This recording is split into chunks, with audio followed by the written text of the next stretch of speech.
अपने परमेश्वर के भवन में जाने पाएंगे, उसकी आराधना करने पाएंगे, उसकी स्तुति करने पाएंगे। और इन परिस्थितियों में, जो वातावरण में लॉकडाउन की जो परिस्थिति थी, उसने हमें बहुत कुछ सिखाया, बहुत कुछ जानने का अवसर दिया है। परिवारों को भी हम देखते हैं, हमारे परिवारों में मैं उन लोगों को भी बहुत धन्यवाद देता हूं जिन्होंने पहली बार संचालन किया है और बड़ी कुशलता के साथ संचालन किया, अपनी झिझक को वे मिटा सके।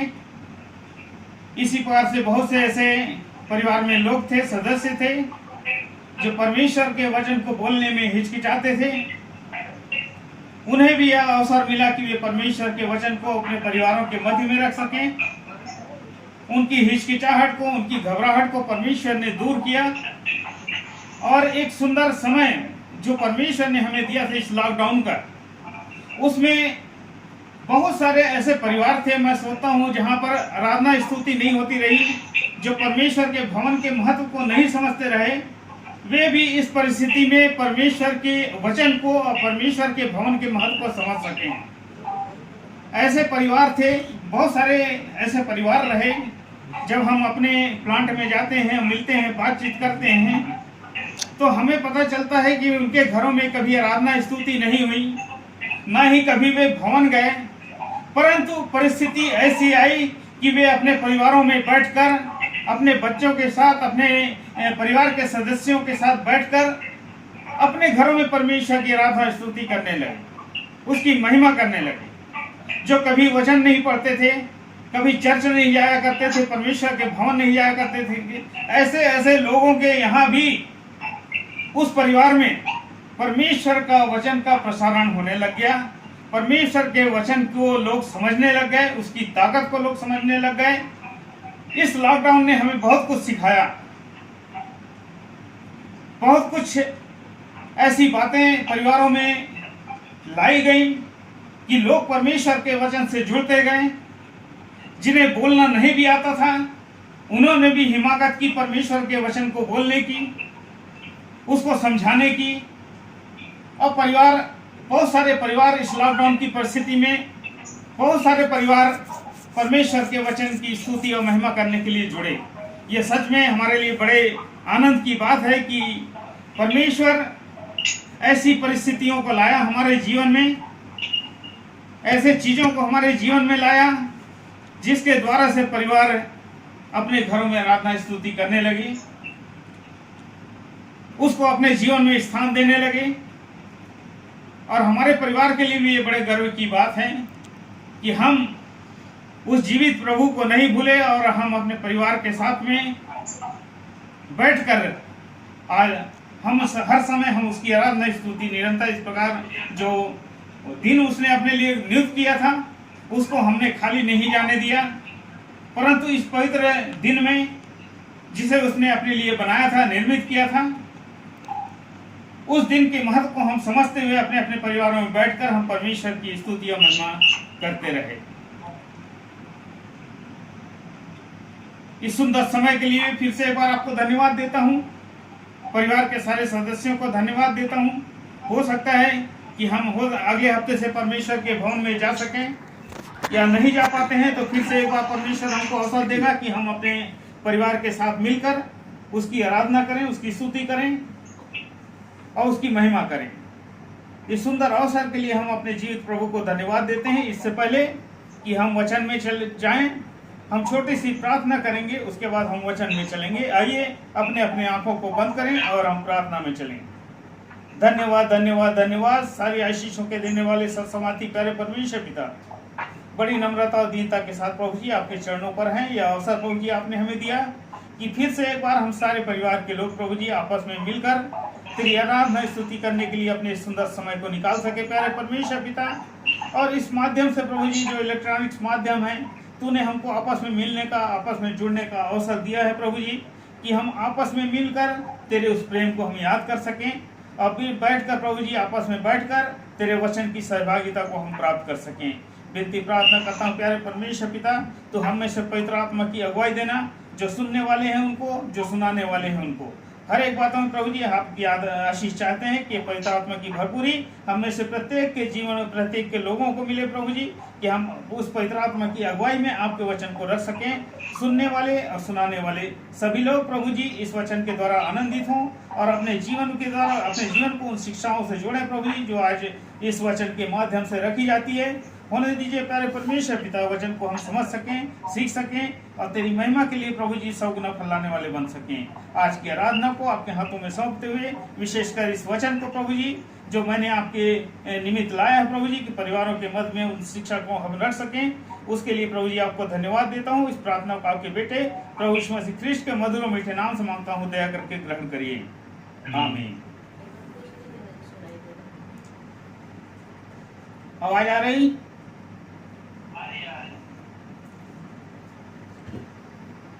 दानियल की पुस्तक 3 अध्याय 14 से 16 पद तक, 10 से 17 पद तक परमेश्वर का यह सुंदर वचन, जिसे आपने बचपन से सुनते आया है, हमने भी बचपन से इस वचन को सुनते आया है। जब हम छोटे छोटे थे, संडे स्कूल में बहुत बार इसकी शिक्षाओं को बताई जाती थी। शद्रक मेशक अबेदनगो के बारे में यहाँ पर वर्णन किया गया है और इस शिक्षा को हम बचपन से सुनते आए हैं। थोड़ा आप लोगों को आश्चर्य जरूर हुआ होगा कि यह तो संडे स्कूल में सिखाया जाने वाला वचन है, संडे स्कूल में पढ़ाया जाता है। परंतु एक चीज है कि जब भी हम परमेश्वर के वचन को खोलते हैं, चाहे वो कितना भी पुराना वचन हो, कितना भी शिक्षा से जुड़ा हुआ वचन हो, जब भी हम वचन को निकालते हैं, वह हमारे जीवन में निरंतर नई शिक्षाओं को लेकर आता है, नए विचारों को लेकर आता है। और इसी बात को मैं यहाँ पर आपके सम्मुख रखना चाहता हूँ कि यहाँ पर राजा नबूकदनेस्सर एक सवाल करता है और उसी सवाल के उत्तर को हम देखने के लिए यहाँ बैठे हुए हैं कि हमारा परमेश्वर ऐसे सवालों का क्या उत्तर देता है। हमारा परमेश्वर ऐसे सवालों का क्या जवाब देता है। यदि आप ये 15वें पद में जाएंगे, उसमें 15वें पद में, तो वहां पर लिखा हुआ है, यदि तुम दंडवत न करो तो इसी घड़ी धधकते हुए भट्टे के बीच में डाले जाओगे। फिर ऐसा कौन देवता है जो तुमको मेरे हाथ से छुड़ा सके। राजा नबूकदनेस्सर यहाँ एक प्रश्न करता है शद्रक मेशक अबेदनगो से कि कौन ऐसा देवता है, कौन ऐसा परमेश्वर है जो तुमको मेरे हाथों से छुड़ा सकता है, उस आग के भट्टे से तुमको बचा सकता है। शद्रक मेशक अबेदनगो को नबूकदनेस्सर एक चुनौती देता है। शद्रक मेशक अबेदनगो को नबूकदनेस्सर एक चुनौती देता है और उनसे कहता है कि मैंने जो मूर्ति बनाई है और मैदान में स्थापित की है, और जब सारे लोग उसकी आराधना करें, उसको दंडवत करें, तो तुमको भी गिरकर उसको प्रणाम करना है, दंडवत करना है, सलाम करना है। यदि तुम ऐसा नहीं करोगे तो उस आग के भट्टे में जो धधकाया गया है उसमें तुम डाल दिए जाओगे। फिर प्रश्न है, कौन ऐसा देवता है, कौन ऐसा परमेश्वर है जो तुमको उस धधकते भट्टे से बचा सकता है या मेरे हाथों से छुड़ा सकता है। एक खतरनाक चुनौती राजा नबूकदनेस्सर इन तीनों के जीवन पर रखता है। मारे जाने की चुनौती, दंडित किए जाने की चुनौती और अपने परमेश्वर को, अपने देवता को सर्वश्रेष्ठ घोषित करने की घोषणा। ये 3 चुनौतियां राजा नबूकदनेस्सर परमेश्वर के भक्तों के सामने रखता है और उनसे ये प्रश्न करता है कि कौन ऐसा देवता है, कौन ऐसा परमेश्वर है जो तुमको मेरे हाथों से बचा सकता है। राजा नबूकदनेस्सर चाहता है कि ये अपने विश्वास को छोड़कर, अपने विश्वास को त्याग कर राजा नबूकदनेस्सर की द्वारा बनाई हुई मूर्ति की उपासना करें, दंडवत करें, उसकी आराधना करें। तब हम देखते हैं कि परमेश्वर की ये तीनों भक्त शद्रक, मेशक और अबेदनगो उसका क्या जवाब देते हैं। तीसरा अध्याय 16 और 17 पर यदि जिसको भी मिलता है उसको जल्दी से आप पढ़ेंगे, जिसको भी मिलता है। तीसरा अध्याय का 16 और 17वां पर क्या उत्तर देते हैं शद्रक, मेशक, अबेदनगो, उसका वर्णन यहाँ पर किया गया है। शद्रक, मेशक और अबेदनगो ने राजा से कहा, हे नबूकदनेस्सर, इस विषय में तुझे उत्तर देने का हमें कुछ प्रयोजन नहीं जान पड़ता। हमारा परमेश्वर जिसकी हम उपासना करते हैं वह हमको उस धधकते हुए भट्टे की आग से बचाने की शक्ति रखता है, वरन हे राजा वह हमें तेरे हाथ से भी छुड़ा सकता है।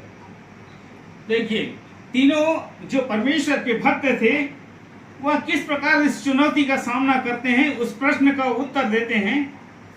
कहते हैं कि हमको तेरे इस प्रश्न का उत्तर देने का कोई अभिप्राय जान नहीं पड़ता है, कोई प्रयोजन नहीं जान पड़ता है, क्योंकि हम जानते हैं हमारा परमेश्वर जिसकी हम उपासना करते हैं, जिसकी हम आराधना करते हैं, वह हमको धधकते भट्टे से भी बचा सकता है, और न केवल धधकते भट्टे से बचा सकता है वरन तेरी गुलामी से भी हमको छुड़ा सकता है। हमारे परमेश्वर की ताकत को हम जानते हैं, हमारे परमेश्वर की क्षमता को हम जानते हैं, हमारे परमेश्वर की शक्ति को हम जानते हैं। इसलिए तेरे इस प्रश्न के प्रश्न का जवाब देने का हमें कोई प्रयोजन नहीं जान पड़ता। ये तीनों भक्त कहते हैं, शद्रक, मेशक, अबेदनगो, कि अब तक तो हम तेरी गुलामी में थे, तेरी अधीनता में थे, परंतु परमेश्वर हमको इन सबसे मुक्त कर सकता है। उसमें इतनी ताकत है, उसमें इतनी क्षमता है कि हमको इस तेरी गुलामी से और तेरी अधीनता से हमको वो मुक्त कर सकता है। इसलिए हम जरूरी नहीं समझते कि हम तुझको कोई जवाब दें, क्योंकि हम अपने परमेश्वर की शक्ति को हम जानते हैं। ये तीनों राजा के सम्मुख बड़ी हिम्मत के साथ उसके इस प्रश्न का जवाब देते हैं, बड़ी हिम्मत के साथ, क्योंकि हम जानते हैं राजा के सामने मुंह खोलना बड़ा कठिन काम होता है। यदि कोई उसके विपरीत कुछ बोलता है तो राजा उन्हें दंडित कर देता है, उन्हें मरवा डालता है। ऐसे परिस्थिति में भी ये तीनों उस राजा के सामने अपने मुंह को खोलते हैं और बड़ी साहस के साथ उसके प्रश्नों का जवाब देते हैं और कहते हैं, हाँ, हमारा परमेश्वर है जो हम तीनों को इस धधकते भट्टे की आग से बचाने की क्षमता रखता है। हम केवल अपने परमेश्वर की आराधना करेंगे, हम केवल उसी की उपासना करेंगे, हम केवल उसी की सेवा करेंगे। इसके सिवा हम किसी के आगे न तो किसी को दंडवत करेंगे, न तो हम प्रणाम करेंगे, न तो हम झुकेंगे। ये हमारे परमेश्वर के उन भक्तों का जवाब था। अब उसके बाद इसी तीसरे अध्याय के हम 24वें और 25वें पद को चलते हैं, तो वहां पर क्या बताया गया है, थोड़ा पढ़ेंगे इसमें। तब नबूकदनेस्सर राजा अचंभित हुआ और घबरा कर उठ खड़ा हुआ और अपने मंत्रियों से पूछने लगा, क्या हमने उस आग के बीच 3 ही पुरुष बांधे हुए नहीं डलवाए? उन्होंने राजा को उत्तर दिया, हाँ राजा, सच बात है। फिर उसने कहा, अब मैं देखता हूँ कि 4 पुरुष आग के बीच खुले हुए टहल रहे हैं और उनको कुछ भी हानि नहीं पहुंची, और चौथे पुरुष का स्वरूप ईश्वर के पुत्र के सदृश है। सारी घटना घट चुकी है, जब राजा उनके इस उत्तर को सुनता है, उसके जवाब, उसके प्रश्नों के इस प्रत्युत्तर को राजा सुनता है, राजा क्रोधित हो जाता है, आंख बबूला हो जाता है और अपने मंत्री को बुलाकर कहता है, जाओ सेनाओं को बुलाओ, मेरी जितनी सेना है उनको तुम बुलाओ। मंत्री जाता है, सेना को बुलाकर लाता है और कहता है कि जाओ उन तीनों जन भक्तों को, जो परमेश्वर के भक्त हैं, उनको लेकर तुम उस मूर्ति के पास जाना जिसे मैंने बनवाया था और उस मैदान में स्थापित किया है। उनको वहां जाकर उनको दिखाओ और उनसे कहो कि जब लोग झुककर इसको प्रणाम करेंगे, वहां पर जितने लोग हैं जो भी इनको प्रणाम करेंगे, उनको दंडवत करेंगे, तुमको भी ऐसा ही करना है। और यदि वे ऐसा नहीं करते हैं तो तुम उनके हाथ पैरों को बांध देना और उसके बाद जो भट्टा मैंने धधकवाया है, जलवाया है, उसमें ले जाकर उनको डाल देना। उसके सेना ने ठीक वैसा ही किया और उसके बाद हम देखते हैं कि जब लोग वहां पर उस मूर्ति की आराधना कर रहे थे, उसको दंडवत कर रहे थे, ये तीनों अपने परमेश्वर से प्रार्थना कर रहे थे। ये तीनों भक्त परमेश्वर की उपासना कर रहे थे। उस मूर्ति के आगे अपने सरों को न झुकाकर इन्होंने घुटने के बल बैठकर अपने परमेश्वर की आराधना करने को अपने हृदयों को तैयार किया और वहां घुटने टेक कर वे परमेश्वर की अपनी आराधना करने लगे। तब सेना के सारे लोग जो वहां पर थे, उन्होंने उनके हाथ पैरों को तुरंत बांधा और उसके बाद उस धधकते भट्टे में ले गए और वहां फिर राजा उसको बोलता है कि इस भट्टे के लौ को और तेज कर दिया जाए। सेना से बोलता है, इस भट्टे के लौ को तुम और तेज कर दो, इसको 70 गुना बढ़ा दो। और हम देखते हैं कि उस 70 गुना जब लपट को और बढ़ा दी जाती है, उस आग को और तीव्र कर दिया जाता है, उस बीच तीनों के हाथ को बंधे हुए उसे वहां पर डाल दिया जाता है। शद्रक, मेशक और अबेदनगो, ये तीनों को वहां पर भट्टे में डाल दिया जाता है। और तब शुरू होता है फिर शद्रक, मेशक और अबेदनगो की गवाही का जवाब। यहां से जो असली इस सत्य घटना का आधार है वो यहां से फिर शुरू होता है कि शद्रक, मेशक और अबेदनगो के जवाब जब वह सुनता है, राजा चौंक जाता है, घबरा जाता है और राजा अपने राजमहल को छोड़कर वापस भगा आता है और जाकर उस भट्टे को, धधकते हुए भट्टे की ओर जाकर झांकता है और देखता है कि वहां पर वे बड़े आनंद के साथ विचरण कर रहे हैं, घूम रहे हैं। उस धधकते भट्टे में भी उनका कोई भी न तो शरीर का पार्ट जला है, न तो मांस जला है, न तो हड्डी जली है। होना तो ये था, राजा बड़ी आशा के साथ इस सोच के साथ वहां पहुंचा था कि उनका पूरा मांस अब जल चुका होगा, उनकी हड्डियां भी जल चुकी होंगी, कुछ भी भाग उनका बचा नहीं होगा। परंतु जब वहां वह जाकर देखता है तो ये 3 नहीं वरन वहां पर 4 लोग उसको विचरण करते हुए दिखाई देते हैं और वह राजा और भी घबरा जाता है। एक समय जो राजा इनसे प्रश्न कर रहा था, कौन ऐसा देवता है, कौन ऐसा परमेश्वर है जो तुम्हें मेरे हाथों से छुड़ा सकता है, और उस प्रश्न का उत्तर वहां पर जब राजा देखता है कि वहां पर 3 नहीं 4 लोग विचरण कर रहे हैं, तो वह बड़े घबरा कर फिर से वापस राजमहल की ओर भगा आता है और भागते भागते अपने सिंहासन पर बैठ जाता है और हाँफते हुए मंत्री को बुलाता है, बोलता है, जाओ सेना को बुलाओ। और वह सेना जो उसको धधकते भट्टे में डाले थे, उनको वहां पर बुलाया जाता है और उनसे फिर राजा पूछता है, नबूकदनेस्सर, क्या मैंने 3 ही वहां डलवाए थे? तो वे जवाब देते हैं, हाँ, हमने 3 ही वहां डाले थे। तो राजा बोलता है, पर मैंने तो वहां पर 4 लोगों को विचरण करते हुए देखा है, उनको घूमते हुए देखा है, वहां पर 4 लोग हैं, ये चौथा व्यक्ति कौन है? और वहां पर उसका वर्णन राजा खुद ही बताता है कि मुझे उसका सदृश्य जो है ईश्वर के रूप मुझको दिखाई देता है।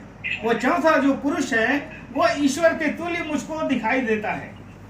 क्या हमने 3 ही डलवाए थे? राजा को विश्वास ही नहीं हो रहा है इस बात का कि मैंने 3 ही डलवाए थे, वहां 4 कैसे दिखाई दे रहे हैं। ये चौथा कौन है? उसका ईश्वर, उसका स्वरूप जो है मुझे ईश्वर के तुल्य दिखाई दे रहा है, ईश्वर के पुत्र के तुल्य दिखाई दे रहा है। वो राजा बड़े गर्व से कह रहा था। एक समय राजा बड़े घमंड के साथ कह रहा था कि कौन ऐसा राजा है, कौन ऐसा देवता है, कौन ऐसा परमेश्वर है जो मुझे तुम्हारे हाथों से छुड़ा सकता है। अब वो राजा घबरा जाता है और वो अपने मंत्रियों को बुलाकर इस सवाल का समाधान चाहता है। हाँ मित्रों, मेरे प्यारे भाइयों बहनों, हमारा प्यारा परमेश्वर ऐसे आग से और ऐसे धधकते बट्टे से हमको बचाने की शक्ति रखता है, ऐसे शैतान के हाथों से हमको छुड़ाने की शक्ति रखता है। इसलिए जब शद्रक, मेशक, अबेदनगो ने अपनी साक्षी दी, तब परमेश्वर ने उनकी रक्षा के लिए, जब राजा नबूकदनेस्सर के सामने इन्होंने अपनी साक्षी को प्रकट किया, शद्रक, मेशक, अबेदनगो ने, कि हमारा परमेश्वर तुझसे तुम्हारे हाथ से छुड़ाने की हमको क्षमता रखता है, यहाँ तक कि आग के भट्टे से बचाने की भी क्षमता रखता है। परमेश्वर ने अपने दासों की रक्षा के लिए अपने पुत्र को भेज दिया। उस आग के भट्टे में परमेश्वर ने अपने पुत्र को भेज दिया कि जाओ और मेरे दासों की रक्षा करो। और यही कारण था कि हमारे ये तीनों दास परमेश्वर के पुत्र के द्वारा वहां सुरक्षित पाए गए। और राजा ने जो दृश्य देखा था कि वह मुझे परमेश्वर के पुत्र, ईश्वर के पुत्र के तुल्य दिखाई दे रहा है, वह स्वयं ईश्वर का पुत्र वहां पर आ जाता है और उस आग के भट्टे से उन तीनों को वहां पर बचा लेता है। ये है हमारे परमेश्वर की क्षमता, ये है हमारे परमेश्वर की ताकत, जिस पर हम गर्व करते हैं। और राजा का वह गर्व, जो बड़े गर्व के साथ बड़े चिल्लाकर जोरों से कहता था कि कौन ऐसा देवता है, कौन ऐसा परमेश्वर है जो मुझको तेरे हाथों से छुड़ा सकता है, उसका घमंड वहां पर चूर चूर हो जाता है, उसका घमंड चूर चूर हो जाता है। ये है हमारे परमेश्वर की ताकत, ये है हमारे परमेश्वर की क्षमता, ये है हमारे परमेश्वर की वो सामर्थ्य कि जब हम अपने परमेश्वर को पुकारते हैं, जब समस्याओं में होते हैं, जब विपरीत परिस्थितियां होती हैं, कठिन परिस्थितियां होती हैं, हम परमेश्वर को पुकारते हैं और वह हमारे पुत्र को हमारे सम्मुख भेजता है और उसका समाधान करता है। एक और स्थल को हम देख लेंगे इसी दानियल की पुस्तक से, 6वां अध्याय पद 19 और 20। दानियल की पुस्तक से ही हम एक और स्थल को देखें, 6वां अध्याय पद 19 और 20।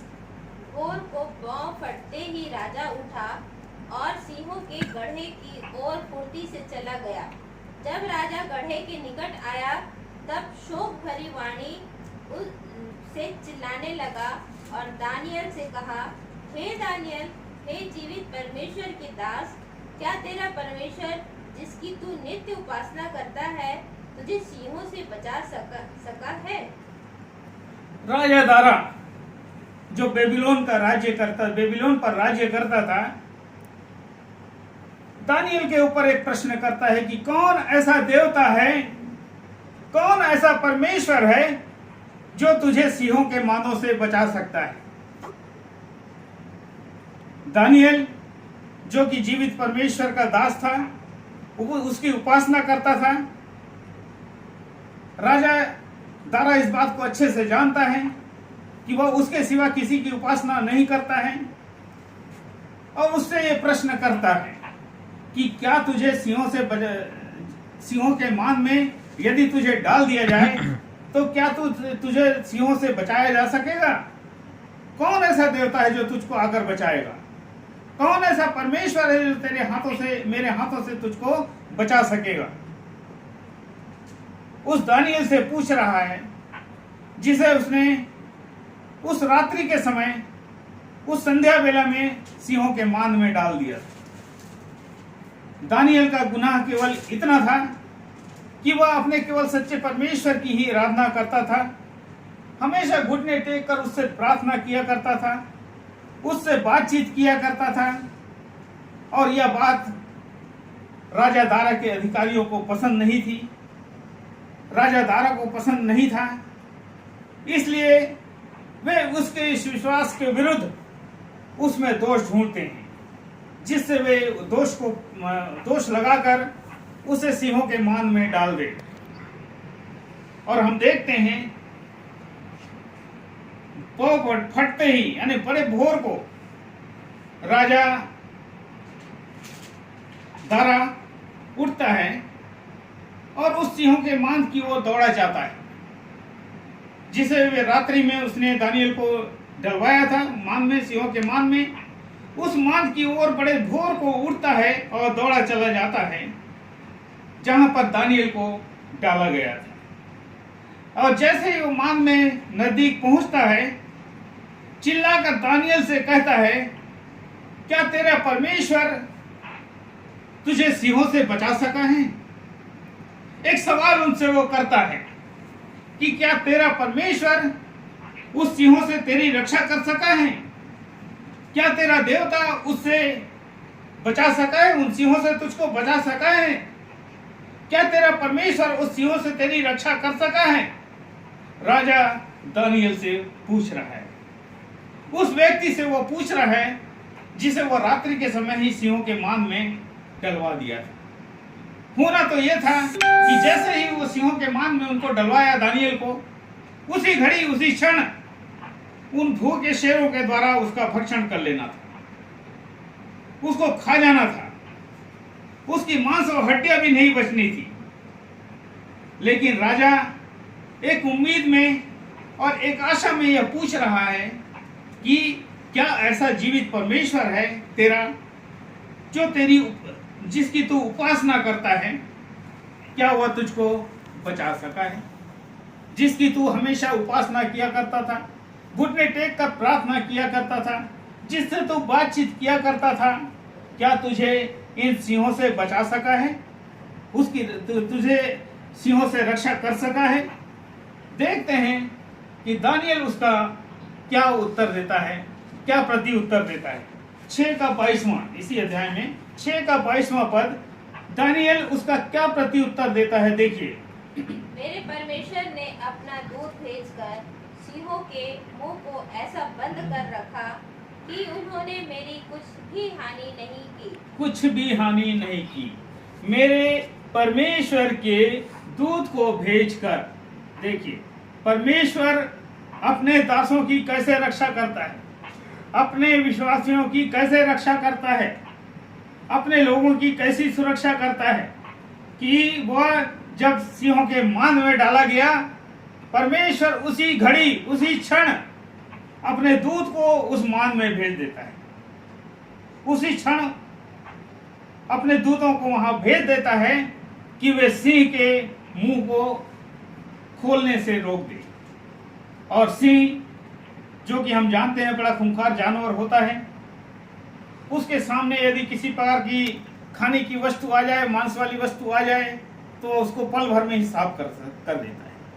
परंतु यहाँ पर हम देखते हैं कि वे दानियल की वहां पर कोई हानि ना हो सके, क्योंकि परमेश्वर ने अपने दूत को वहां पहले से भेजकर रख दिया कि वो उन सिंहों के मुंह को बंद कर रखे, उन्हें खुलने न दे। और हम देखते हैं कि वहां पर उन दूतों के द्वारा परमेश्वर अपने इस दास की रक्षा करता है, सिंहों के मुंह को बंद कर देता है और उनकी कोई हानि नहीं होती। और वहां पर जब ये राजा दारा आता है देखने के लिए कि मैं देखूं तो कि उनका क्या हाल हुआ, दानियल का क्या हाल हुआ, वह देखता है वहां पर दानियल बड़े मजे से वहां पर बैठा हुआ है और उन सिंहों के साथ बातचीत कर रहा है। उसका कुछ भी अंश, उसके शरीर का कोई भी भाग की हानि नहीं हुई है। राजा घबरा जाता है कि ऐसा कैसे हो गया, जो भूखे शेर थे वो ऐसे चुप कैसे बैठ गए, क्या कारण था कि ये शेर उनका कुछ नहीं कर सके। अब हम जानते हैं कि वहां जब ऐसी परिस्थिति थी, वहां भी वे उन सिंहों के सामने दानियेल प्रार्थना करता है, अपने घुटने को टेक कर उनसे, अपने परमेश्वर से प्रार्थना करता है।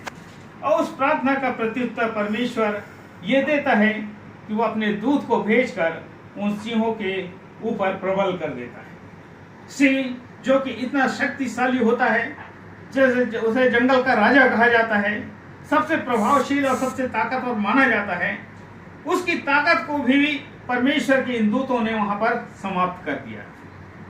उस शेरों की ताकत को उसने अपने हाथों से बंद कर दिया। परमेश्वर के दूतों ने हाथों से बंद कर दिया कि उनके जबड़े को खोला ना जा सके। यदि वे मुंह को खोलना भी चाहें तो उनका मुंह खुल ना पाए। ऐसी परिस्थिति उन सिंहों के सामने परमेश्वर के दूत ले लाकर रख देता है। और हम देखते हैं कि दानियेल वहां पर बड़े मजे के साथ उनके साथ बैठकर बातचीत करता है। और राजा दारा जब इस परिस्थिति को देखता है तो वह कहता है कि कौन ऐसा परमेश्वर है जो तुझे मेरे हाथों से बचा सकता है। उसका उत्तर उसको वहां मिल जाता है कि हाँ, दानियेल कहता है कि हाँ, मेरे परमेश्वर के जो दूत हैं, जिन्होंने मेरी रक्षा की है, जिस प्रकार से शद्रक, मेशक, अबेदनगो ने बताया कि परमेश्वर के पुत्र ने उनको धधकते भट्टे से बचाया है, आज परमेश्वर के दूतों ने मुझे बचाया है।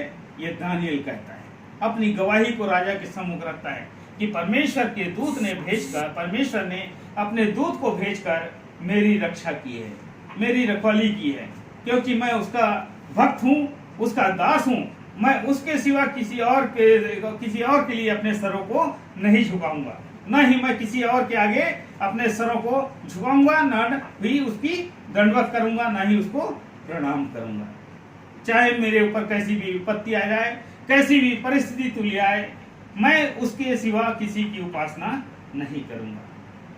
ये है हमारे उन प्रियजनों का विश्वास, परमेश्वर के दासों का विश्वास, जिसके द्वारा उनकी रक्षा होती है।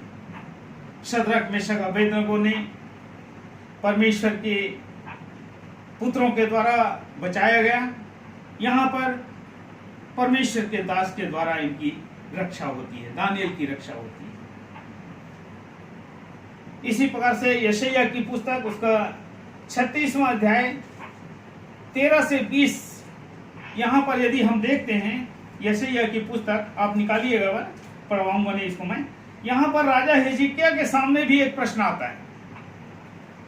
यशायाह की पुस्तक यदि आप निकालेंगे, उसका 36वां अध्याय 13 से 20 में, यहाँ राजा हिजकिय्याह के सामने भी एक प्रश्न आता है, जो अश्शूर का राजा सन्हेरीब है, वो उससे पूछ रहा है कि कौन ऐसा देवता है, कौन ऐसा प्रश्न है जिसने तेरे भक्तों को या तेरी प्रजा के लोगों को मेरे हाथ से बचाया है। राजा हिजकिय्याह को अश्शूर का राजा सन्हेरीब एक प्रश्न कर रहा है और उससे पूछ रहा है। 36 का 18वां पद को इसको पढ़ेंगे। ऐसा न हो कि हिजकिय्याह यह कहकर तुमको बहकाए कि यहोवा हमको बचाएगा। क्या और जातियों के देवता ने अपने अपने देश को अश्शूर के राजा के हाथ से न बचाया है। अश्शूर का राजा सन्हेरीब राजा हिजकिय्याह और उसकी प्रजा को कहता है, राजा हिजकिय्याह तुमको धोखा न दे, तुमको झूठी तसल्ली न दे, तुमको झूठा ढाढ़स न दे, तुमको झूठी तसल्ली न दे। यह सन्हेरीब राजा हिजकिय्याह से इस बात को कह रहा है कि अपनी प्रजा को, तुम्हारी जो प्रजा है उनको तुम किसी भी प्रकार से तुम धोखा मत दो। मेरी शक्ति के आगे तुम्हारी कोई शक्ति नहीं है। यहाँ मैं जो चाहूंगा वही होगा, क्योंकि मैं राजा हूं। अश्शूर का राजा सन्हेरीब राजा हिजकिय्याह को एक चैलेंज करता है, उसके सामने एक प्रश्न रखता है कि कौन तेरा देवता है, कौन तेरा परमेश्वर है जो तुझको मेरे हाथों से बचा सकता है। फिर उसी के 36 के 19वें पद में क्या बोलता है वो? राजा सन्हेरीब बड़े घमंड से कहता है, क्या 3 पढ़ेंगे? वहां 3 देवताओं के नाम दिए हैं जो शोम्रोन को नहीं बचा सकती। इसलिए सन्हेरीब बड़े घमंड के साथ उन देवताओं का नाम लेता है और उनसे कहता है कि क्या शोम्रोन को ये बचा सके। हिजकिय्याह से प्रश्न करता है। हाँ, पढ़ेंगे। हमात और अर्पाद के देवता कहाँ रहे? सपवैम के देवता कहाँ रहे? क्या उन्होंने शोम्रोन को मेरे हाथ से बचाया है? देखिए, ये नहीं, बस ये 3 देवताओं का नाम वो लेता है जो बड़े देवता थे उस समय। राजा हिजकिय्याह के सामने बड़े देवता माने जाते थे। इनका नाम वो लेता है कि क्या सन्हेरीब हिजकिय्याह से पूछता है, क्या इन देवताओं ने उस शोम्रोन को बचा सका? नहीं बचा सका, उसको मार डाला गया। इसलिए तू अपनी ताकत का घमंड मत कर, यहाँ मेरी ताकत ही चलेगी, मेरी सामर्थ्य ही चलेगी। राजा सन्हेरीब जो अश्शूर का राजा था, और राजा हिजकिय्याह को इस बात की वहां पर चैलेंज करता है और उसको बोलता है। फिर उसी का 20वां पद को हम देखते हैं। अश्शूर का राजा, हाँ आगे 20वां पद। देश देश के सब देवताओं में से ऐसा कौन है जिसने अपने देश को मेरे हाथ से बचाया हो? फिर क्या यहोवा यरूशलेम को मेरे हाथ से बचाएगा? क्या यरूशलेम को यहोवा मेरे हाथों से बचाएगा? राजा सन्हेरीब यहाँ पर एक प्रश्न कर रहा है हिजकिय्याह से, क्या यरूशलेम को तू बचा सकता है? क्या यरूशलेम को तेरी प्रजा बचा सकती है? एक चैलेंज रखता है। संसार में ऐसा कोई देवता नहीं, संसार में ऐसा कोई परमेश्वर नहीं जो तुझको झूठी तसल्ली दे, तुझको बरगलाए और परमेश्वर के प्रति तुझको, तेरे विश्वास को ले जाए।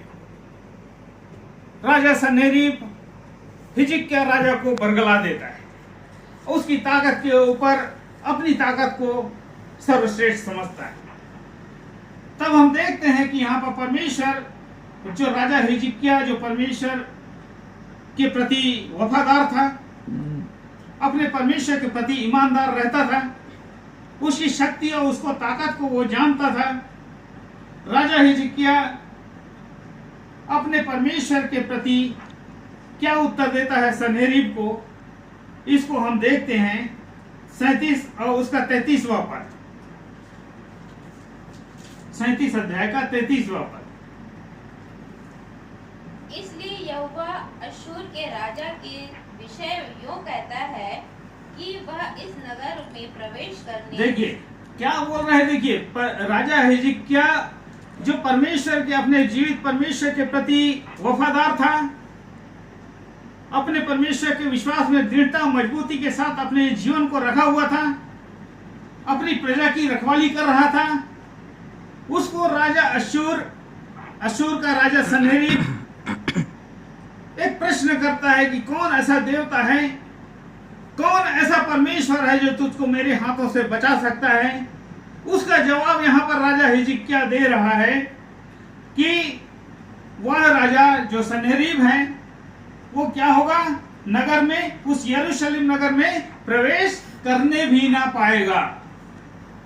राजा हिजकिय्याह को परमेश्वर उसकी हिम्मत को, उसको ढाढ़स को बंधा रहा है और कहता है कि उस नगर में वो प्रवेश ही नहीं कर पाएगा। हाँ आगे। इस नगर में प्रवेश करने वरन इस पर एक तीर भी न चलाने पाएगा। देखिए हमारे परमेश्वर की सामर्थ्य। राजा हिजकिय्याह की तरफ से वो उसको बोल रहे हैं, सन्हेरीब को, राजा को, अश्शूर के राजा सन्हेरीब को कह रहे हैं कि तू यरूशलेम में प्रवेश ही नहीं करने पाएगा और एक तीर भी नहीं चलाने पाएगा। ये मेरी शक्ति का दावा है। मैं तुझे मेरी सामर्थ का यह दावा है कि तू यरूशलेम को नाश करने नहीं पाएगा। हाँ आगे। और न वह ढाल लेकर इसके सामने आने या इसके विरुद्ध दमदमा बांधने पाएगा। तू कुछ भी नहीं बिगाड़ पाएगा यरूशलेम का। तू कितना भी ताकतवर हो, कितना भी तू शक्तिशाली राजा हो, तेरे पास कितनी भी सेना हो, तू यरूशलेम को नाश नहीं कर पाएगा, क्योंकि मैं राजा हिजकिय्याह जो कि मेरा दास है, मेरा विश्वासी है, मैं उसकी रक्षा करूंगा। वो मेरा दास है, मैं उसको कभी नहीं छोड़ूंगा। हमारे परमेश्वर सन्हेरीब से एक प्रश्न, उसके प्रश्नों का उत्तर दे रहा है कि कौन ऐसा देवता है, कौन ऐसा प्रश्न है राजा हिजकिय्याह जो तुझको मेरे हाथों से बचा सके। परमेश्वर अपने इसका उत्तर दे रहा है कि तू क्या, तेरी सेना भी यरूशलेम में चढ़ाई नहीं करने पाएगी और न तू एक तीर भी चलाने पाएगा। और उसके बाद हम देखते हैं कि 38वां पद, वहाँ वह अपने देवता नहीं उससे पहले, उससे थोड़ा ऊपर, तब अश्शूर का राजा सन्हेरीब 36वां पद पढ़े। तब यहोवा के दूत से निकलकर अश्शूरियों की छावनी में 1,25,000 पुरुषों को मारा। और भोर को जब लोग उठे तो क्या देखा कि शव ही शव पड़े हैं। अब देखिए हमारे परमेश्वर की ताकत को, कि जब रात्रि का जो पहर था जिस पर सन्हेरीब चढ़ाई करने वाला था, भोर को जब यरूशलेम में लोग, हिजकिय्याह के प्रजा के लोग जब भोर को सवेरे उठते हैं तो क्या देखते हैं कि लोथ ही लोथ पड़ी हुई है, लाश ही लाश पड़ी हुई है। और कितनी लाख? 1,45,000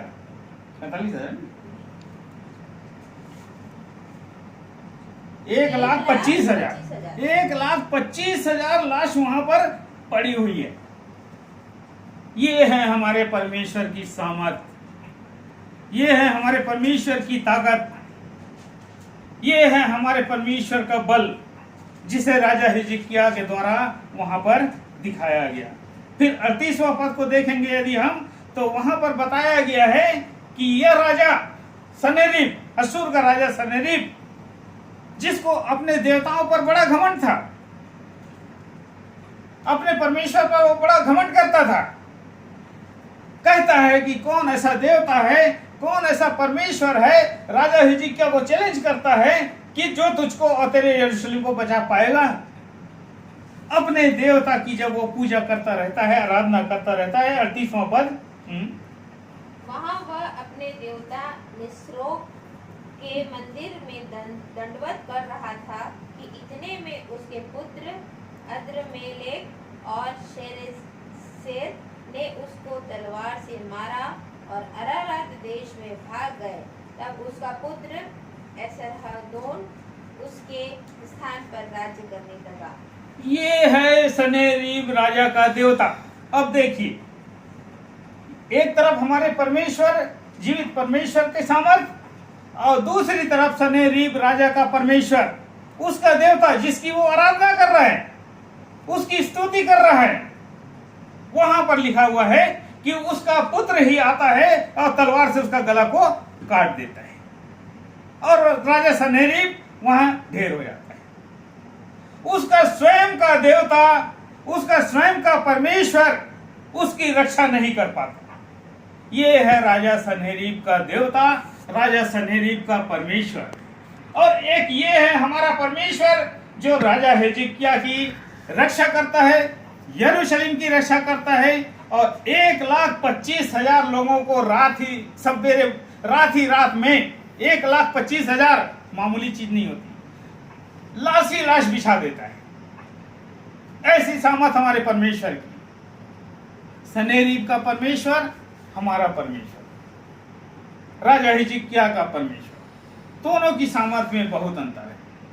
राजा सन्हेरीब का परमेश्वर उसकी स्वयं रक्षा नहीं कर पाया, परंतु हमारा परमेश्वर, चाहे हमारी कितनी भी विकट परिस्थिति हो, चाहे हम आर्थिक परेशानियों से परेशान हो, विभिन्न समस्याओं से परेशान हो, हमारा परमेश्वर हमको नहीं छोड़ता, हमारे साथ रहता है, हमारी समस्याओं का समाधान निकालता है, जैसा कि यहाँ पर शद्रक मेशक अबेदनगो का समाधान निकाला गया, दानियल का समाधान निकाला गया, और यहाँ पर हम देखते हैं कि हिजकिय्याह और यरूशलेम का समाधान परमेश्वर के द्वारा निकाला जाता है कि हरेक लोग उसके विश्वास में और दृढ़ और मजबूत होते चले जाते हैं।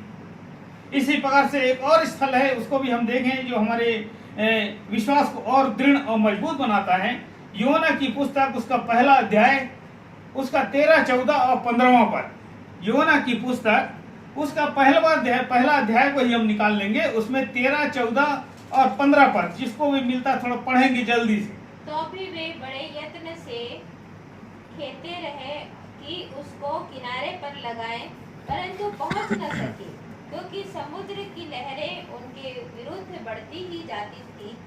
तब उन्होंने यहोवा को पुकार कर कहा, हे यहोवा, हम विनती करते हैं कि इस पुरुष के प्राण के बदले हमारा नाश न हो और न हमें निर्दोष की हत्या का दोषी ठहरा, क्योंकि हे यहोवा, जो कुछ तेरी इच्छा थी वही तूने किया है। तब उन्होंने योना को उठाकर समुद्र में फेंक दिया और समुद्र की भयानक लहरें थम गई। तब उन मनुष्यों ने यहोवा का बहुत ही भय माना और उसको भेंट चढ़ाई और मन्नतें मांगी। एक जानी पहचानी घटना यहाँ पर हम देख रहे हैं कि परमेश्वर ने योना को कहा था नीनवे को जा और वहां के लोगों को प्रचार कर कि वे अपना मन फिराएं, वरना 40 दिन के बाद ये शहर उलट पुलट दिया जाएगा, इस पर भयानक मृत्यु आ जाएगी, लोग नाश हो जाएंगे। योना चूंकि प्रचार करने में घबराता था, वह थोड़ा चिंतित हो जाता है कि मैं वहां जाकर क्या बोलूंगा, लोगों को क्या समझाऊंगा, वो डर जाता है। कभी कभी हमारे साथ भी ऐसी अवस्था आती है जब हम मीटिंग वगैरह में जाते हैं और कोई अचानक प्रार्थना करने दे दे तो हमें बड़े घबराहट हो जाती है, हम घबरा जाते हैं, या वचन बोलने दे दे तो हम बड़े घबरा जाते हैं। ऐसी परिस्थिति इसके सामने भी थी कि वो वो परमेश्वर का वचन का प्रचार नहीं कर सकता था और परमेश्वर उससे चाहता था कि ये मेरा वचन का प्रचार करे, नीनवे को जाए और वहां प्रचार करे। परंतु हम देखते हैं कि जब वह इस काम को जो नहीं कर सकता था उससे वो भागने का प्रयास करता है और भागता भी है और जाकर तर्शीश को जाने वाले नाव पर वह बैठ जाता है और उस तर्शीश की ओर भागने की कोशिश जब वो करता है और वो जहाज जिसमें वो बैठता है जब बीच समुद्र में पहुंचती है तो बड़ी लिखा है वचन में कि बड़ी बड़ी लहरें और तूफान उस नाव से टकराने लगी। बड़ी बड़ी लहरें और आंधियां उस नाव से टकराने लगी और उसमें जो नाविक लोग थे, मल्लाह जो थे, उस नाव को कंट्रोल करने में असमर्थ हो रहे थे, उनसे वो कंट्रोल ही नहीं हो रहा था। और हम जानते हैं कि ये सब योना की अनाज्ञाकारिता के कारण हो रहा था। योना स्वयं ही उनको बोलता है कि मुझको उठाकर तुम यहां से इस समुद्र में फेंक दो ताकि ये लहरें अपने आप थम जाएंगी, क्योंकि मैंने अपने परमेश्वर के विरुद्ध गलत काम किया है, उसकी आज्ञा को मैंने नहीं माना है और इसलिए ये विपत्ति आज इस नाव पर आ पड़ी है, इस जहाज पर आ पड़ी है।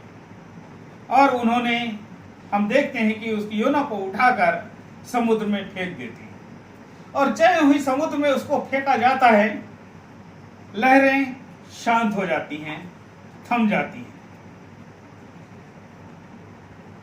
यहां पर भी हम देखते हैं कि कौन ऐसा देवता है, कौन ऐसा परमेश्वर है जो इस भयानक समुद्र में उस घड़ी में परमेश्वर की उसकी रक्षा कर सके। वहां पर हम देखते हैं कि जब योना को फेंक दिया जाता है, योना उस समुद्र में धीरे धीरे नीचे की ओर जाता है, चले जा रहा है। वहां पर परमेश्वर की योजना काम करती है और इस प्रश्न का उत्तर हमको मिलता है कि कौन ऐसा देवता है, कौन ऐसा परमेश्वर है जो मेरी रक्षा कर सकता है। यहां हमारा परमेश्वर फिर से एक बार तैयार हो जाता है, अपनी योजना को प्रबल कर देता है योना पर और उसने एक मगरमच्छ को भेज दिया वहां कि जाओ तुम उसको निगल लो। और हम देखते हैं कि मगरमच्छ को यदि आप देखे होंगे तो उसके मुंह को यदि आपने गौर किया होगा तो उसके दांतों को आप देखेंगे, उसके दांत बगैर चबाए किसी चीज को वो निगल नहीं सकता, बगैर चबाए वो किसी चीज को अपने अंदर नहीं ले सकता। परंतु वहां पर एक बड़ी अद्भुत घटना हमको दिखाई देती है कि वह योना उस दांतों के बगैर चबाए ही वह पूरी मगरमच्छ उस मच्छ के अंदर हो जाता है। ये परमेश्वर की अद्भुत योजना हमको वहां पर दिखाई देती है। हमारा परमेश्वर बचाने वाला परमेश्वर है, हमारी रक्षा करने वाला परमेश्वर है, हमारी समस्याओं का निदान करने वाला परमेश्वर है। बगैर दांत के चबाए वो योना उसके पेट के अंदर चले जाता है और उसके बाद फिर से एक आश्चर्य भरी घटना हमको दिखाई देती है यहाँ पर कि उस मच्छ को उस समुद्र से उस स्थल तक पहुंचने में जहां पर उसको उगलना था 3 दिन लगते हैं।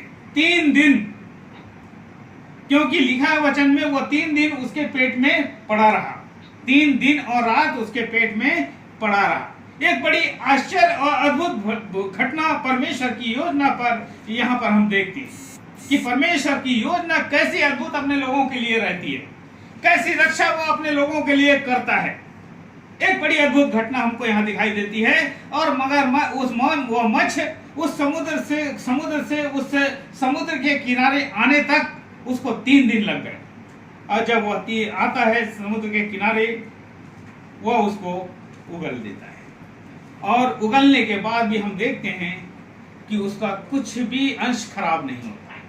योना का कोई अंश नुकसान नहीं होता, ना तो उसके हाथ खराब होते, ना उसके पैर खराब होते, ना उसके मुंह खराब होते, ना उसकी आंख खराब होती। सारी की सारी चीजें बिल्कुल एज इट इज, किसी भी प्रकार की कोई वहां पर उसमें कोई ऐसी खराबी नहीं आ पाई थी। ये है हमारे परमेश्वर की अद्भुत योजना, ये है हमारे परमेश्वर का अद्भुत सामर्थ्य कि वो जैसा चाहे वैसा कर सकता है, जैसी चाहे वो मनुष्य के लिए, हमारे लिए, विश्वासियों के लिए राह निकाल सकता है। और हम देखते हैं कि उसके बाद योना जिस काम को वो सौंपा था, हमारा परमेश्वर सौंपा था, उस काम को करने के लिए वो निकल पड़ता है। ये है हमारे परमेश्वर की, जीवित परमेश्वर की सामर्थ्य। फिर एक स्थल और हम निकालेंगे थोड़ा जल्दी से, पहला सामुएल 17वां अध्याय उसका 33वां पद। पहला सामुएल 17 अध्याय 33 पद। एक और चुनौती को हम देखते हैं यहाँ पर। जिस प्रकार से शद्रक मेशक अबेदनगो के सम्मुख एक चुनौती थी, दानियल के सम्मुख एक चुनौती थी, हिजकिय्याह राजा के सम्मुख एक चुनौती थी, योना के सम्मुख एक चुनौती थी, और उस चुनौती का सामना उन्होंने अपने विश्वास के माध्यम से किस प्रकार किया और किस प्रकार वे सफल हुए, उसको हम यहाँ पर देखे हैं। और उसके बाद पहला सामुएल 17 से 33 पद में जो लिखा हुआ है, फिर से यहाँ पर एक चुनौती को हम देखते हैं, 17 और 33वां पद। शाऊल ने दाऊद से कहा, तू जाकर उस फिलिस्ती के विरुद्ध युद्ध नहीं कर सकता, क्योंकि तू तो लड़का ही है, वह लड़कपन ही से योद्धा है। देखिए यहाँ पर एक चुनौती है जो राजा शाऊल दाऊद से कह रहा है कि तू उस फिलिस्ती का सामना नहीं कर सकता। वह फिलिस्ती बड़ा शूरवीर है, योद्धा है, भारी भरकम शरीर वाला है, तू उसके आगे अभी बच्चा है, तू उसके आगे अभी केवल तेरा बचपना है। वह तो शुरू से ही योद्धा है। उसके शरीर को तू देख, उसके शरीर को और तेरे शरीर में जमीन आसमान का अंतर है। तो उसका सामना नहीं कर सकता, तो उस फिलिस्ती से लड़ाई युद्ध नहीं कर सकता। और यह फिलिस्ती जिसे हम गोलियत के नाम से जानते हैं, वह भी बहुत घमंडी था। वह कहता है कि मुझको कौन हरा सकता है, मेरे ताकत के आगे कौन ठहर सकता है। और इसीलिए वह परमेश्वर की सेना को ललकारता है। इसीलिए वह परमेश्वर की सेना को चैलेंज करता है, क्योंकि उसे अपनी ताकत का बड़ा घमंड था, अपनी शूरवीरता का बड़ा घमंड था, अपनी योद्धा का बड़ा घमंड था कि मेरे समान योद्धा, मेरे समान शूरवीर, मेरे समान ताकतवर इस फलिस्ती में यहाँ पर कोई नहीं है। इस फलिस्ती में यहाँ पर कोई नहीं है। मेरे समान शरीर वाला यहाँ कोई नहीं है। मुझसे कौन सामना करेगा? वो अपनी शक्ति पर बड़ा घमंड करता है। तब हम देखते हैं 17वां अध्याय के 43 और से 46 पद में क्या बोला है, देखिए। तब फलिस्ती ने दाऊद से कहा, क्या मैं कुत्ता हूँ कि तू लाठी लेकर मेरे पास आता है? तब फलिस्ती अपने देवताओं के नाम लेकर दाऊद को कोसने लगा। फिर फलिस्ती ने दाऊद से कहा, मेरे पास आ, मैं तेरा मांस आकाश के पक्षियों और वन पशुओं को दे दूंगा। दाऊद ने फलिस्ती से कहा, तू तो तलवार और भाला और सांग लिए हुए मेरे पास आता है, परंतु मैं सेनाओं के यहोवा के नाम से तेरे पास आता हूँ, जो इस्राएली सेना का परमेश्वर है, और उसी को तूने ललकारा है। अब वो वहां पर फलिस्ती जो है यहाँ पर बताया गया है 17 से 43 से 46 पद में, वो फलिस्ती उसको ललकारता है और उसके परमेश्वर को, उसकी देवता को चैलेंज करता है। कौन ऐसा देवता है, कौन ऐसा परमेश्वर है जो तुझको मेरे हाथों से बचा सकता है, मुझको तुझसे छुड़ा सकता है? कहता है मेरे पास आ। मैं उस फलिस्ती जो गोलियत था, जो फलिस्ती शूरवीर था, कहता है मेरे पास आ, मैं तेरे मांस को और आकाश के पक्षी और वन पशुओं को दे दूंगा, क्योंकि कौन ऐसा देवता है जो मुझको तुझ जैसे महान योद्धा से बचा सके? जबकि तू एक लाठी लेकर आ रहा है, तेरे पास तो हथियार भी नहीं है, तू क्या मुझसे लड़ेगा? तेरे पास तो कुछ भी नहीं है। राजा दाऊद बड़े शान के साथ और बड़े गर्व के साथ कहता है, हाँ, ना तो मेरे पास लाठी है, ना तो मेरे पास कोई औजार है, परंतु मैं तेरा सामना कर सकता हूं। फलिस्ती गोलियत ठहाका लगाता है और उसका उपहास बढ़ाने लगता है। दाऊद कहता है, तू हंस मत, ठहाका मत लगा, तेरे पास सारी चीजें हैं, हथियार है, सब कुछ है, औजार है, सब कुछ है। मैं निहत्था हूं, लेकिन मेरे पास मेरा परमेश्वर, मेरे पास मेरा परमेश्वर है, और वही मेरे जीवन की ताकत है, वही मेरा बल है, वही मेरा ढाल है। मैं उसकी ओर से तुझसे युद्ध करूंगा। मुझको तेरे साथ लड़ने के लिए न तो औजारों की आवश्यकता है, न तो किसी हथियार की आवश्यकता है, क्योंकि मेरे साथ मेरा परमेश्वर है। मैं तुझसे युद्ध करने के लिए तैयार हूं, मैं तुझसे लड़ाई करने के लिए तैयार हूं, मैं तुझको घात करने के लिए तैयार हूं। दाऊद उससे कहता है। दाऊद उससे बड़े गर्व के साथ और बड़े घमंड के साथ अपनी इस बात को रखता है, और उससे ये भी कहता है कि मैं तेरे सर को काटूंगा। आगे के वचन में यदि आप पढ़ेंगे तो लिखा है कि मैं तेरे सर को काटूंगा। अब सोचिए, ना तो उसके हाथ में तलवार है, ना तो उसके हाथ में किसी प्रकार का औजार है, परंतु उसके बाद भी उसे पूरा भरोसा था कि मैं इस फलिस्ती से युद्ध करूंगा, उसे जीतूंगा और उसके सर को धड़ से अलग कर दूंगा। फिर उसके बाद हम देखते हैं कि जब वह युद्ध करने के लिए उसकी ललकार को सुनता है और निकलता है, परमेश्वर 17 अध्याय उसका 49, 50 और 51 पद। फिर दाऊद ने अपनी थैली में हाथ डालकर उससे एक पत्थर निकाला और उसे गोफन में रख कर फलिस्ती के माथे पर ऐसा मारा कि पत्थर उसके माथे के भीतर घुस गया और वह भूमि पर मुंह के बल गिर पड़ा। यो दाऊद ने फलिस्ती पर गोफन और एक ही पत्थर के द्वारा प्रबल होकर उसे मार डाला, परंतु दाऊद के हाथ में तलवार न थी। तब दाऊद दौड़कर फलिस्ती के ऊपर खड़ा हो गया और उसकी तलवार पकड़कर म्यान से खींची और उसको घात किया और उसका सिर उसी तलवार से काट डाला। यह देखकर कि हमारा वीर मर गया, फलिस्ती भाग गए। बस बस आज समस्त संसार जान लेगा। दाऊद कहता है आज सारा समस्त संसार जान लेगा कि यहोवा ही परमेश्वर है, उसकी ताकत ही सर्वोपरि है। उसको अपने परमेश्वर पर संपूर्ण भरोसा था। दाऊद को अपने परमेश्वर पर संपूर्ण भरोसा था और वह उसको ललकारता है, कहता है ठीक है कोई बात नहीं, मेरे पास केवल एक लाठी है, तेरे पास भरे औजार है, हथियार है, सब कुछ है, तलवार है, सारी चीजें हैं, पर मेरे पास कुछ नहीं है, मेरे पास केवल मेरा परमेश्वर है। लेकिन मैं तुझको परास्त करूंगा, तुझको हराऊंगा और आज समस्त इस्राएल जान लेगा कि यहोवा ही परमेश्वर है। समस्त संसार जान लेगा कि यहोवा ही परमेश्वर है, उसकी ताकत ही सर्वोपरि है।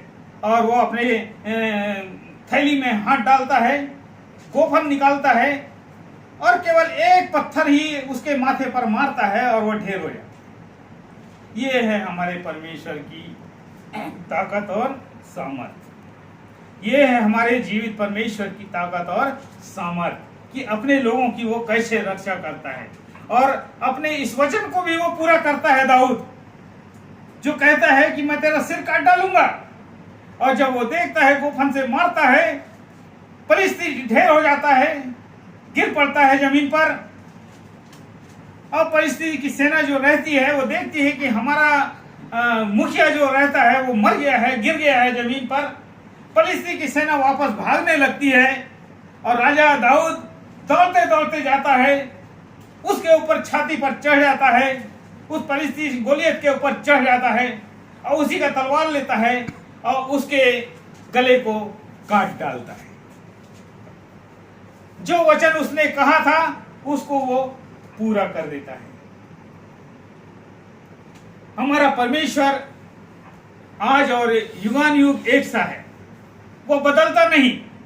वो जो कहता है वो करता है, जो सामर्थ हमको देता है उसको वो प्रकट करता है, जो विश्वास हमको वो देता है, यदि उस विश्वास को हम बनाकर रखें, दृढ़ रहें उस पर, तो हमारी हर एक चीजों को वो पूरा करता है।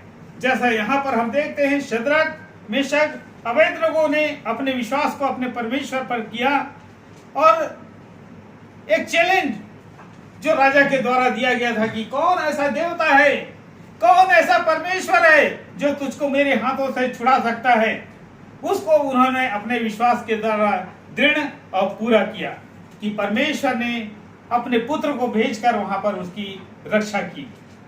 दानियल को यदि हम देखें, सिंहों के मान में जब वो डाला गया तो परमेश्वर ने अपने विश्वासी की, अपने दास की कैसे रक्षा की। अपने परमेश्वर अपने दूत को वहां भेज देता है और कहता है जाओ मेरे दास की तुम रक्षा करो। हिजकिय्याह और यरूशलेम की रक्षा परमेश्वर किस प्रकार करता है, इसको भी हमने देखा कि परमेश्वर अपने विश्वासी भाइयों की, अपने बहनों की, अविश्वासी लोगों की रक्षा कैसे वो करता है। इसी प्रकार से योना को भी हमने देखा कि ऐसे कठिन समय में, ऐसी विकट परिस्थिति में जब वो समुद्र में चला जा रहा था, उसकी गहराई में चला जा रहा था, ऐसी परिस्थिति में परमेश्वर उसकी किस प्रकार से मदद करता है, कैसे उसकी सहायता करता है और किस प्रकार से उसको भूमि पर लाकर छोड़ता है। दाऊद के जीवन को भी हमने देखा कि परमेश्वर उसकी ओर से युद्ध करता है और उस योद्धा को, गोलियत को, जो कि भारी भरकम शरीर वाला था, उसके ललकार के आगे कोई टिकता नहीं था। सारे लोग डर के मारे छुपक जाते थे, दब जाते थे। ऐसे दाऊद को परमेश्वर वहां तैयार करता है कि तू जा अब मेरी ओर से लड़ाई कर। ये है हमारे परमेश्वर की सामर्थ, ये है हमारे परमेश्वर की ताकत। और उसके बाद मत्ती रचित सुसमाचार 19वां अध्याय 26 पर, इसको बताकर मैं समाप्त करूंगा। जल्दी से हम निकाल लें, जिसको भी मिलता है जरूर निकालें इसको। मत्ती 19 उसका 26 पर सब निकाल लेंगे इसको।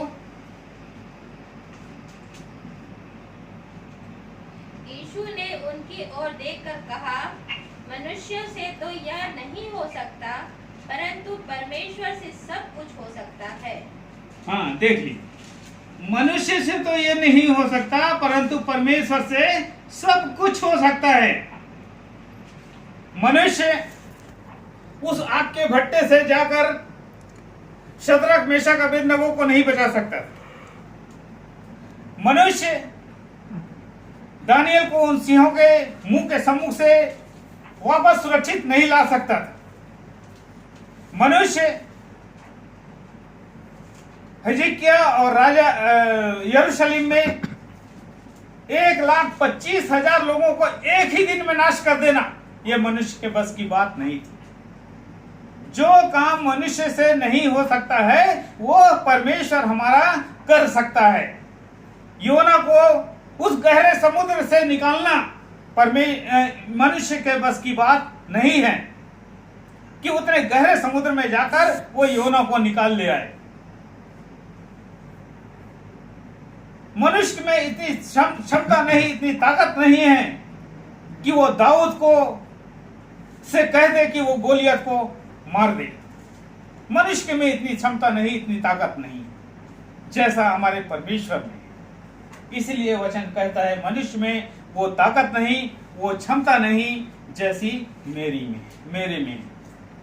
मैं आज और युग युगान युग एक सा हूं, मैं बदलने वाला नहीं। हम धन्यवाद देते हैं अपने परमेश्वर का कि सच में इन कठिन परिस्थितियों में, विकट समस्याओं में हम में से प्रत्येक की जो उसके विश्वास पर उनको विश्वास करते थे, जो उस पर विश्वास करते थे, उसकी उन्होंने रक्षा की है, उन्हें संभाला है वो।